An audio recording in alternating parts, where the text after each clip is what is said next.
పూరా local. BJP వాళ్ళు నరేంద్ర మోడీ గారి మోచేతి నీళ్లు తాగొచ్చు, మరి బీఆర్ఎస్ వాళ్ళు మోడీ గారి చెప్పులు మోసి బతుకుతున్నారా? మీరు మా కండగా నిలబడకుండా నిన్న ఓ సన్నాసి మాట్లాడతాడు, ఎన్నికల కమిషన్ కలవనికి వచ్చిన ఢిల్లీ కానీ రేవంత్ రెడ్డి జంతర్ మంతర్ల డ్రామా చేస్తున్నాడే.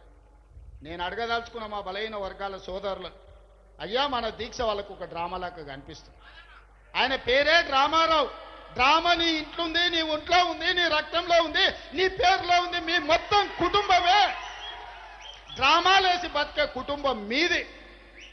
మాకు డ్రామాలు అవసరం లేదు, చిత్తశుద్ధి ఉంది.